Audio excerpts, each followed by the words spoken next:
Hey everyone, welcome back to the show. Always a pleasure to see our next guest, and she continues to star in fabulous movies. Amanda Crew. You know what? This one isn't a horror movie, thankfully, because Haunting in Connecticut, I was too scared. Oh. Amanda Crew is starring in The Death and Life of Charlie St. Cloud, which is shooting in Vancouver with Zac Efron, and she joins us now to tell us all about it. How are you? I'm well. You guys are still shooting, right? You guys are going through for...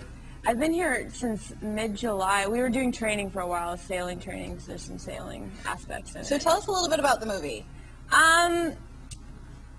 Okay, I hate sum-ups of movies. I'm so bad at them. 2 sentences, and I'll stop you when Let's see if I can do it. You can tell me if I'm right or wrong. Okay. Zac Efron's character, his brother dies, and he's very sad about it, and he is in a cemetery, living a life with his brother still, and then he meets a love interest, and he can't decide whether to let his brother's memory die or live his life. Right, he's kind of given the choice to live life or kind of live this secluded life. It's really sad. It sounds really sad. On to more important things. Are you a rad sailor now? Are you really good at it? I'm pretty badass. Are you? Yeah, had you ever sailed before? No, and I did not Really know hard. it was such a physical sport. Yeah, really hard. My legs are covered in bruises, hence why I have pants on today, because they're covered in bruises. And we also have personal trainers to build up muscles so that we look like we could, my character... Do you have some pipes now or what? I do, and I wish I could just show you through here, but they're bulging, okay? They might rip her jacket. She's not I don't want to flex. Yeah, whatever you do, you don't want to see her angry right now. No. You definitely don't. Your character, is... She's just about to embark on a sailing competition where she sails around the world by herself on a 52-foot sailboat. So when you're shooting the scenes, I was thinking like a 12-foot laser. No, the opening sequence we do a bit of the smaller, the 420s. Yeah. But you said 420s. Okay, go. But then, 5 years later, it cuts to 5 years later, and my character is manning this 52-foot sailboat, which, by the way, I've watched like 8 full dudes man this boat with difficulty, and I'm thinking, and you're supposed to do it. I'm supposed to be able to do this by myself. Okay, yeah. Now we're here with Zac Efron. Of course, the paparazzi have been all over the place shooting pictures of you guys. Does that ever interfere with the filming, having crazed girls run around and photographers hiding? Yeah, I don't know how he deals with it.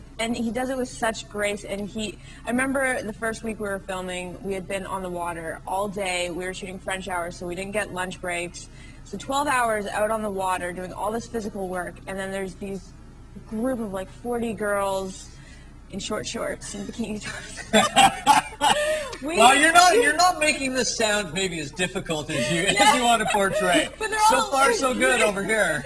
But they're all waiting for him, and so after he had this long day, he took the time to sign pictures, take photos, talk with all of them for a half hour after work, and I thought that was the coolest thing ever. You must learn a lot. I mean, the people that you've worked with in your movie career, I mean, just watching them, not only on set, off set, how they live their lives and the choices they make, must be very educational in its own right. Extremely, extremely. I mean, you see the whole paparazzi thing, TMZ and all that stuff, but you don't really know what it's like until you're kind of part of that chaos. I think it's kind of creepy. It's disgusting. They're following. Sorry, Amanda, I don't know what you're saying. Disgusting.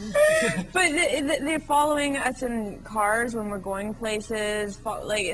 It's really. Now, your agents emailed you a photo of yourself with Zac Efron, I guess one of the first days he was in town, and you were doing what? Well, because I don't pay attention to, I don't look it up, and then my friends will email me stuff that they've seen on the internet. Which is awesome of your friends, because friends I notice something, they only send you the bad stuff. They never send you hey, you look awesome in this shot. Yeah, so then there's this picture of me walking, it's a group of us, we were walking to this boat, and I'm chewing really blue bubble gum.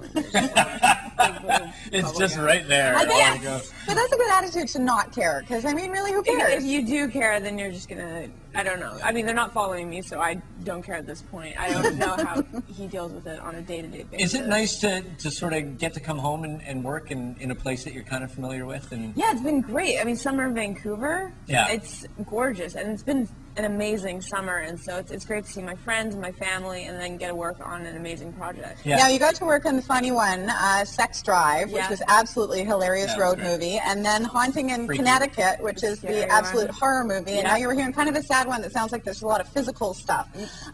Which is your favorite? What would you do again if you were given the offer right away? You know, whatever you're working on, you want to do the opposite after, but I'm really enjoying this because I haven't been given the opportunity to do a really dramatic role. Not this is a super dramatic role, but the whole love thing, and it's just, you know, it's been great. Did you get without the car trip aspect involved in it? Amanda, did you get to kiss Zac Efron?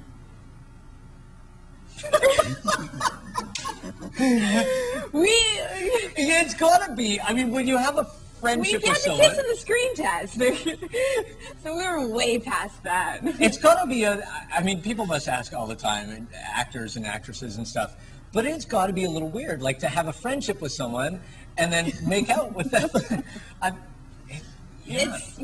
mean, it's never going to happen here, I heard. Yeah, you're setting something up.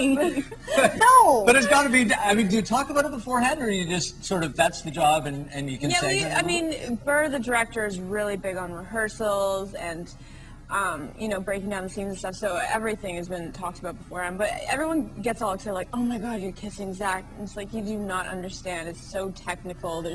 It's not romantic at all. You have, you know, 100 people standing around. There's lights everywhere, and, you know, you can't get into it that much. That's a problem with girls. They're always thinking technical with kisses. Just gotta let it ride, baby. Maybe George in here. We could do something here. There you go.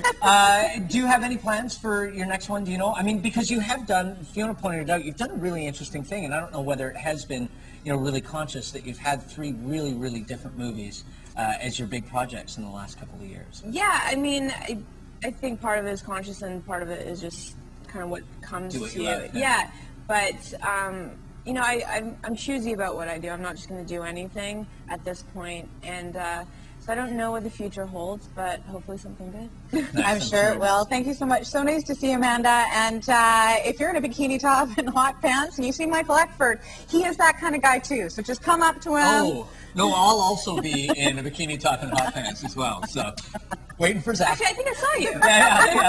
Yeah. Hairy chest? Yeah. That was me. Gross. We're going to take a break. Well, you can digest that, try and get rid of that from your memory. And when we